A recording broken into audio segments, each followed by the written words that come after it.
கேள்வி பார்வையாளர் வணக்கம். இந்த நேர்காணலில் நாம் சந்திக்க இருக்கும் சிறப்பு விருந்தினர் அண்ணா திராவிட மக்கள் முன்னேற்ற கழக பொதுச் செயலாளர் வழக்கறிஞர் பசும்பொன் பாண்டியன். வணக்கம். வணக்கம். மதுரை மத்திய தொகுதி புகழ்பெற்ற தொகுதி. அதாவது மதுரை மத்திய தொகுதியில் யார் வெற்றி பெறாங்களோ அவங்க தான் தமிழ்நாட்டினுடைய சட்டமன்ற அமைப்பாங்கன்னு ஒரு கருத்து கூட இருக்கும். அப்படிப்பட்ட தொகுதியில் பிடிஆர் அவர்கள் பாரம்பரியமான ஒரு குடும்பத்திலிருந்து வந்திருக்காரு. அவரை எதிர்த்து நடிகரும் இயக்குனருமான சுந்தர்சி அவர்கள் வந்து களத்தில் இருக்காங்க.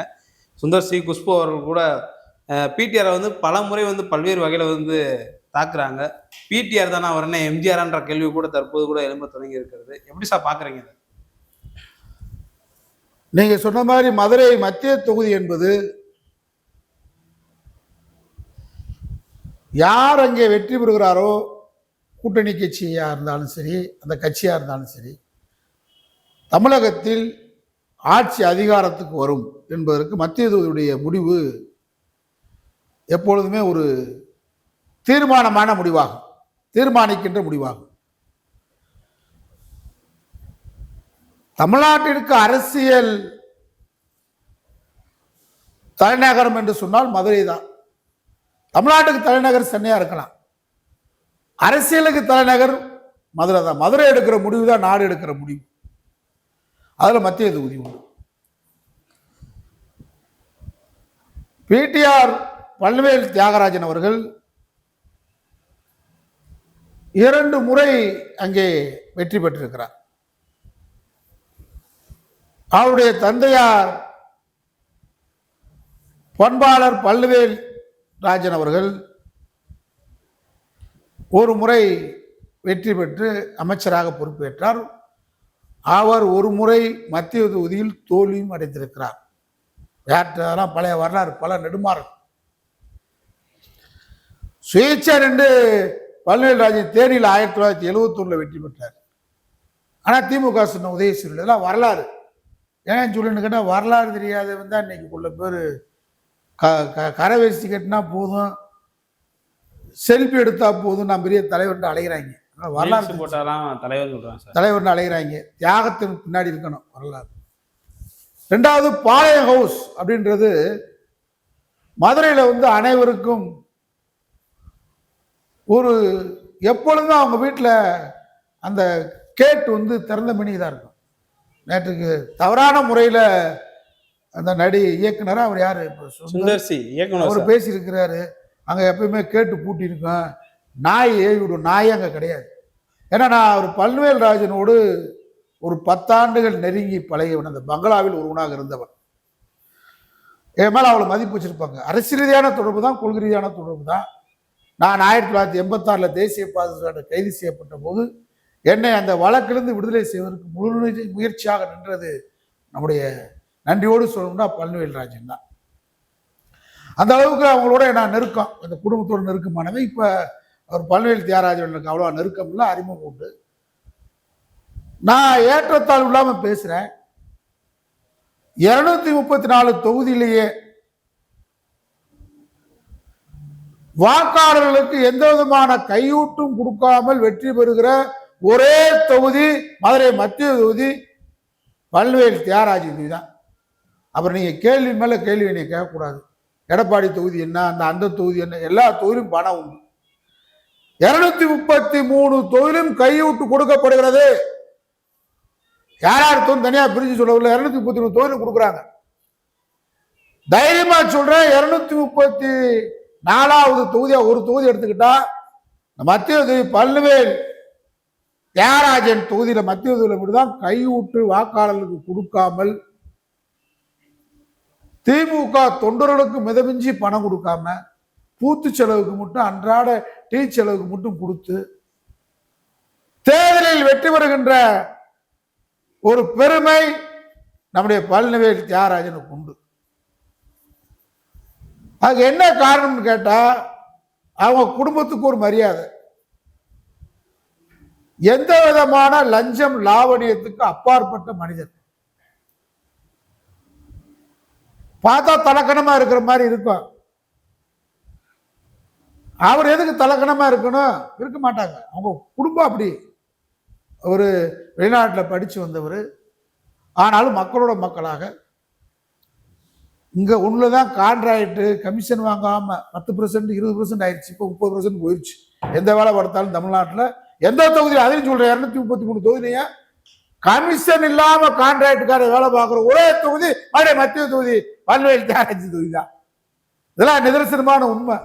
அவர் நேற்றைக்கு ஒரு பேட்டி பார்த்தேன், நல்லா பேசுறாரு. நேரடியாக 70,000 90,000 மக்கள் மத்திய தொகுதியில் வாழக்கூடிய மக்கள் என்ன பயன்பெற்று இருக்கிறாங்க. ஏன்னா தனிப்பட்ட அவற்று இல்லை, அரசு கொடுக்கக்கூடிய பயன் திட்டங்களை, பயனாளி திட்டங்களை நான் 90,000 பேருக்காக நேரடியாக அளித்திருக்கிறேன் அப்படின்னு சொல்றாரு. அரசு என்ன நினைக்குதோ அதை செயல்படுத்தக்கூடிய ஆற்றலாளர் பழனிவேல் தியாகராஜன். அவரு சின்ன வயதிலிருந்து வெளிநாட்டில் இருந்தவர் தான், அதெல்லாம் ஒன்றும் இது இல்லை. நான் ஆரம்பத்தில் கூட சொன்னேன், அவரை எதிர்த்து திமுகக்குள்ள 33 பேரை வேட்புமனு தாக்கல் செய்து வைத்தது இங்க இருக்கக்கூடிய தளபதி. தளபதினா நம்ம தளபதி ஸ்டாலின் நினைச்சிடாதீங்க, கோ தளபதினு ஒருத்தர் இருக்காரு. கோ தளபதி தியாக செம்மல், மொழிப்போர் தியாகிகள், அவங்க அப்போ குடும்பம் பண்ண தியாகம்லாம் பார்த்தா சொல்லி மாளாது. அவர் தியாகம், அவங்க குடும்பமே தியாகம் பண்ண குடும்பம் கட்சிக்காக. அவர் 33 பேரை வேட்புமனு ஏன் கட்ட வச்சாருன்னு கேட்டா, தியாகராஜனை தோக்கடிச்சாச்சுன்னா நம்ம மந்திரி ஆயிடலாம், நமக்கு போட்டி தியாகராஜ். மூர்த்தியை தோக்கடிக்க முடியாது, மூர்த்தி சகலகலா வல்லவன். பணம் கொடுக்காம மூர்த்தி ஜெயிக்க சொல்லுங்க பாப்பா, தளபதியை ஜெயிக்க சொல்லுங்க. இப்ப நான் சொல்லல தியாகராஜன் பணம் கொடுக்காம வெற்றி வருவார் தைரியமா சொல்றேன். இந்த தேர்தலில் 56% 57% வாங்குவார். எதிர்த்து நிற்கிற சுந்தரிசி, விளக்கமாதிசிலாம் 22% 21% தான் வாங்குவார். யார் இருந்தாலும் சுந்தரிசி கட்சி, நீ என்ன கட்சின்னு கேட்டா எந்த புதிய நீதி கட்சியா? உங்க மனைவி எந்த கட்சியில் இருக்காங்கன்னு கேட்டா அந்த அம்மா பாஜக கட்சியா? கணவன் ஒரு கட்சி, மனைவி ஒரு கட்சி, சின்ன ரெட்டலையா? என்னடா கூத்து! இவ்வளவு ஒரு கேவலமான உலகத்தை பார்க்கிருக்காரு. அரசியல் எவ்வளவு கேவலமா போச்சு பாருங்க. புதிய நீதி கட்சின்னு ஒரு கட்சி, அது கட்சி எங்க இருக்குன்னு தெரியல. ஏசி சண்முகம் அதுக்கு தலைவர். அந்த கட்சியில ஒரு உறுப்பினரானே தெரியல சுந்தரிசி.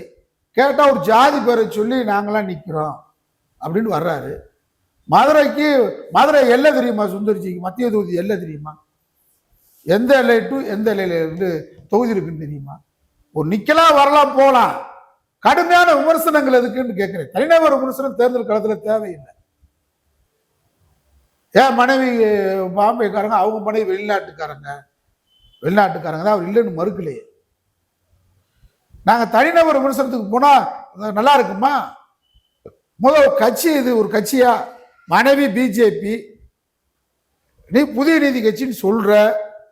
ஒரு சின்ன ரெட்டலை மத்திய தொகுதி, படிச்ச தொகுதி, சிறுபான்மையினர் வாழ்கின்ற தொகுதி, மதுரையில அதிகமா படித்த தொகுதி மதுரை மத்திய தொகுதி. இப்படி ஒரு கூத்து அரங்கேறிக்கிறதுக்கு அதை பேசுறாங்க. நான் கூட கடந்து போகும் நினைச்சேன். பல்வேல் தியாகராஜனுக்காக யாரும் பேசுறாங்களான்னு பார்த்து யாரும் பேச மாட்டாங்க. ஏன்னா அவர் யாருக்கும் கை விட்டு கொடுக்கறது இல்லை, லஞ்சம் கொடுக்கறது இல்லை, கான்ட்ராக்ட் கொடுக்கறது இல்லை, ஒழுக்கமா வேலை பார்ப்பாரு. அவர் என்ன ஒரு வார்த்தை விட்டுட்டாருன்னு கேட்டா, நான் இன்னும் பணிகள் கூடுதலாக ஆட்டியிருப்பேன், எனக்கு அழுத்தம் இருந்தது, எனக்கு சில தடைகள் இருந்ததுன்னு சொல்லியிருக்கிறாரு. இப்ப அதை பிடிச்சுக்கிட்டாங்க. என்ன பிடிக்கிறாங்க? உனக்கு அழுத்தம் யாரு கொடுத்தா, உனக்கு தடை யாரு கொடுத்தா அப்படின்னு கேட்கிறாங்க. நல்ல கேள்விதான், அதுக்கும் பதில் சொல்லலாம். அவரு போற போக்குல பதில் சொல்லிட்டு போயிருக்கணும். எல்லாத்துக்கும் பதில் சொல்லியிருக்காரு. நேற்று எல்லா கேள்விக்கும் மீனாட்சி அம்மன் கோயில்ல வசந்தராய மண்டபம் கட்டினதுல இருந்து அழகா எல்லாத்துக்கும் பதில் சொல்லியிருக்கிறாரு. இதுக்கு அவர் அழகா பதில் சொல்லலாம். அழுத்தம் யார் கொடுத்தா? தளபதி ஸ்டாலின் கொடுத்துருக்க மாட்டாரு. எனக்கு இங்க இருக்கக்கூடிய அமைச்சர் மூர்த்தி தான் அழுத்தம் கொடுத்தா. அவர் கொள்ளையடிக்கிறதா வேலை, அவர் குவாரி நடத்துறது வேலை, கான்ட்ராக்ட் எடுக்கிறது வேலை, வேலைக்கு காசு வாங்குறது வேலை, அப்பாயின்மெண்ட் காசு வாங்குறது வேலை, டிரான்ஸ்ஃபர் காசு வாங்குறது வேலை, கான்ட்ராக்ட் காசு வாங்குறது வேலை. இது எல்லாம் அவர் வேலை. ஒரு திருட்டு பையெல்லாம் ஒரு நேர்மையான ஒன்னா ஃப்ரெண்டா இருக்க முடியுமா? மதுரை மாவட்டத்தில் நிர்வாக நடத்துல தூய்மையான மிஸ்டர் கிளீன் பல்வேல் தியாகராஜன். மொத்த குத்தகைக்கு சொந்தக்காரர் அவரு. மூர்த்தி. குவாரி, மணல், என்ன இருக்கோ நம்பர் 2 பிசினஸ் பூரா அவர் தான். அவர் ஒரு ஒன்னா வச்சு கலெக்டர்கிட்ட போய் இவர் ஒழுக்கமா மணல் அள்ளணும்னு சொல்லுவாரு. அவர் சொல்லுவாரு மணல் இரவு பூரா அளவுக்கு மீறி அள்ளலாம்னு சொல்லுவாரு. இது எப்படி ஒரு நிர்வாகம் 2 அமைச்சர் ஒரு மாவட்டத்தில் இருக்க முடியும்? அப்போ அவருக்கு பல்ல புடுங்கணும். அதுக்கு முயற்சி பண்ணாங்க. அவருக்கு இந்த பதவியும் தேவையில்லை, அவருக்கு எம்எல்ஏ பதவி அவசியம் இல்லை. அவங்க தாத்தா பிடி ராஜன் 5 மாநிலத்துக்கு சென்னை ராஜதானி, மெட்ராஸ் பிரசிடென்சிக்கு பிரதமர்னு சொல்லுவாங்க. அப்ப இருந்தவர் பிடி ராஜன். அவங்க அப்பா பல்வேல்ராஜன் சபாநாயகராக இருந்தார், இந்து சமய அறநிலையத்துறை அமைச்சராக இருந்தார். அவங்க குடும்பத்துல ஒரு ஆளு பொது வாழ்க்கையில் இருக்கணும்னு இருக்கிறாங்க. வேற அதை வச்சு அவங்களுக்கு எந்த இதுவும் கிடையாது. திராவிட இயக்கம் நீதி கட்சி காலத்திலிருந்து அவங்க தாத்தா நீதி கட்சி காலத்திலிருந்து பாரம்பரியமா இருக்கிறாங்க. ஆனா இந்த அல்லு சில்லு பேல இன்னைக்கு அவரை தரக்குறவா பேசுறத மதுரையில அந்த குடும்பத்தை அறிந்தவன்ற முறையில என்னால ஏத்துக்கிற முடியல. அதனாலதான் பேசுறேன். ஆழத்தை அவர் இன்னும் கொஞ்சம் வெளிப்படையா பேசலாம். இன்னைக்கு கூட நாட்டுப்புழுக்கு அண்ணாமலை சொல்லியிருக்காரு, அவர் பேச்சு 20% தான் நான் வெளியிட்டிருக்கேன், அவர் ஆடியோ, மீதி வெளியிட போறேன். வெளியிடு, நீ என்ன வேணாலும் செய்ய. அதாவது அவரோட பெருமையை ஒன்றும் குறைக்க முடியாது. ரெண்டாவது மாத்தி பேசுறாலும் கிடையாது. எதையும் ஃபேஸ் பண்ணக்கூடியவர் தான் பல்வேல் தியாகராஜன். அவர் இந்த அழுத்தம் கொடுக்குன்னு சொன்ன வார்த்தை என்ன சொல்லியிருக்காருன்னு கேட்டா, திமுகக்குள்ளே அவருக்கு அழுத்தம் கொடுத்தாங்க. மூர்த்தினாலதான் அழுத்தம், தளபதினாலதான் அழுத்தம் சொல்லியிருக்கலாம். என்ன கிழிக்க போறாங்கன்னு கேட்கிறேன். அவங்க 2 பேரும் அழுத்தம் கொடுத்தாங்க. கட்சி நிகழ்ச்சிக்கு மூர்த்தி கூப்பிடுறது இல்லை, தளபதி கூப்பிடுறது இல்லை, அரசு நிகழ்ச்சி மட்டும் கலந்துக்குருவாரு. அவர் அரசியல்வாதி, சராசரி அரசியல்வாதி கிடையாது. அரசியல் வச்சு சம்பாதிக்கணும் கட்டாயம் கிடையாது, அரசியல் இருக்கணும் கட்டாயம் கிடையாது, சொத்த அரசியல் தான் பாதுகாக்கணும் கட்டாயம் கிடையாது. எல்லாம் போயிட்டு தான் அவங்க பிளாக்கே கிடையாது. ஆனா அழுத்தம் கொடுத்து நீங்க வார்த்தையை விட்டுட்டீங்க. விட்டா அதுக்கு பதில் சொல்லிதான் தீரணும். அது மாதிரி மாநகராட்சியில கொள்ளையடிச்சிட்டாங்க, ஊழல் பண்ணிட்டாங்க. இவர் ஒரு பரிந்துரை பண்ணார். இவர் பரிந்துரை பண்ணது தப்பு இல்லை.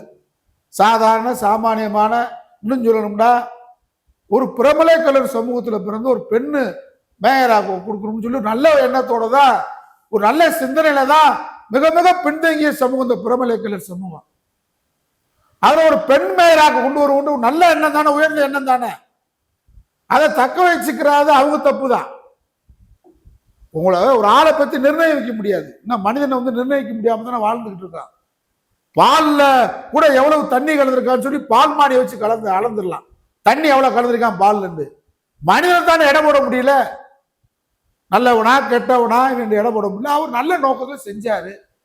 அந்த ஊழல் என்பதும் உங்க காலத்துல மட்டும் அந்த வரி ஏய்ப்பு நடக்கல.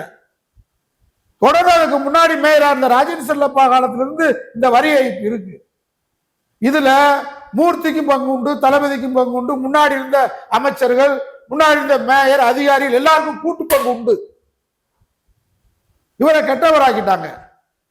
நானா செஞ்சேன் ஊழல், ஒரு கூட உதவியாளராக இருந்தான் ஒருத்தன் ஊழல் பண்ணியிருக்கேன், அவரை முன்னாடியே அந்த உதவியாளர் அந்த பதவியிலிருந்து எடுத்துட்டாரு. மனிதனை சுத்தி இருக்கிற மனிதனை நல்லவனா கெட்டவனான்னு பார்க்க முடியாது. சாதாரண மனிதனை உருவாக்கலாம்னு நினைக்கிறார். அவர் உருவாக்க நினைச்சது தப்பா? இதுக்கு ஒன்றும் பதில் சொல்லணும் கட்டாயம். ஒரு முதலமைச்சர் ஏன் சொல்ல மாட்டேன்றான்னு ஒரு எதிர்கட்சிகள் தேர்தல் நேரத்தில் பிரச்சாரத்தில் கிளப்புறாங்க. ஏன் முதலமைச்சர் அதுக்கு பதில் சொல்லலாம்?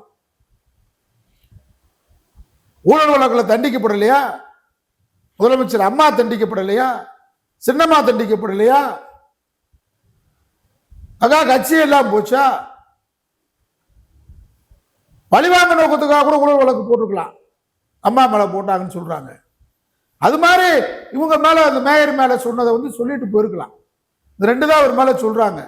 அழுத்தம் கொடுத்து ஊருக்கே தெரியும். பாருங்க, கட்சிக்குள்ளேயே மூர்த்தி எடுத்து திமுகக்குள்ள வேட்புமனு யாரும் கட்டல. ஒழுக்கமான, நேர்மையாக, லஞ்சம் லாவணியத்துக்கு அப்பாற்பட்ட மிஸ்டர் கிளீனா இருக்கக்கூடிய அவர் சொல்றாரு, பட்டியல் சொல்றாரு, இவ்வளவு பணம் ஒதுக்கப்பட்டிருக்கு, என்னென்ன வேலை செஞ்சிருக்கிறேன். இது மாதிரி மூர்த்தியை சொல்லுங்க பார்ப்போம்.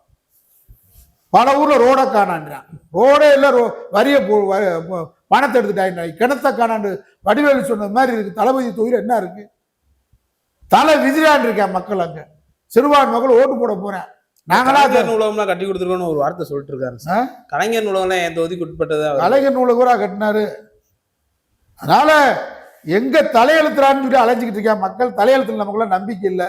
நாங்க ஒன்னே நோக்கம் என்ன, இந்த பிஜேபி வந்துடக்கூடாது, RSS வந்துடக்கூடாதுக்காக இந்த மூர்த்தி தளபதிக்கெல்லாம் உதயசூரனுக்கு ஓட்டு போடுங்கன்னு சொல்லிட்டு தான் இருக்காங்க. இது எங்க தலையெழுத்துன்னு வாங்கலாம். எங்களுக்கு தலையெழுத்துல நம்பிக்கை இல்லை. நாங்க தளபதி ஸ்டாலினை பாக்குறோம். அடுத்து தம்பி உதயநிதி வரணுமே நினைக்கிறான்.